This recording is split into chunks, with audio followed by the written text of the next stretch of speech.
why this disconnect between stocks and bonds. The Treasury market overreacting? Is just unwinding of trades? I don't know. How do you interpret this, Tim? I think there's a lot of cross currents here, and they're ones that we talked about well before tariff time. And we talked about a record deficit and refunding that needed to happen. We talked about some concerns from the credit rating agencies. But, overall slower growth and an economy that until we really stepped on April 1st and Liberation Day, you had an argument that actually bonds might be rallying because, in fact, you were seeing slower growth. And what's really been the test here is a sense that, look, fiscal discipline in the United States of America is something that I think ultimately would be applauded. I think there are a lot of cross currents that have foreign investors, but also have some people questioning the sustainability of some of the policy here. That's really at the heart of what's going on in the Treasury market. And while we've had, this week has been extraordinary by any measure for stocks, for bonds, for currencies, and those of us that have been through a couple cycles, including the global financial crisis, there's some of this we've seen before, but what I will say is I'm not sure we've seen a bond rout that's not been Fed-inflicted before,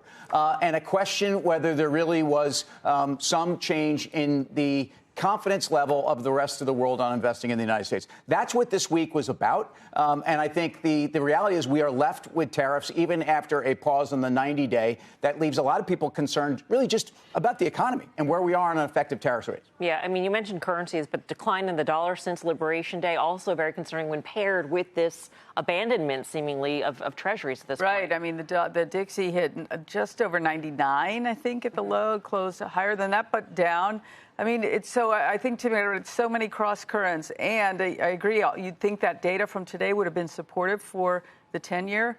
Not the case. So I don't know how much of it is this notion that the U.S. is in a different position than it used to be and money leaving there. Or we talked about yesterday, just an allocation around other areas in the world, not having to do with the tariff situation, but just having to do with the relative value proposition of going somewhere else. So that I don't like to see things not working as they're supposed to. Even in an up market, it's still a little bit uncomfortable to see things that don't correlate the way that you would expect. Yeah, that's one of the things. If you're just staring at the stock market, you say to yourself, just being the silver lining guy on the desk, is like every year or so we get about a 10% decline in the S&P from a relative high. Right now, we're down about 10%. I think the way we came down 10% is something that probably felt a little bit more uncomfortable. Go back to 2022 when the S&P at its lows was down like, 25, 26% or so. It never felt panicky, right? And, even when the Fed told us what they were going to do, they were going to raise interest rates, trying to normalize, trying to, really fight inflation. And if you think about their playbook, other than that one period, whenever we have growth scares, whenever we have the stock market selling off or home values getting worse or the potential for unemployment to rise, the Fed has a playbook.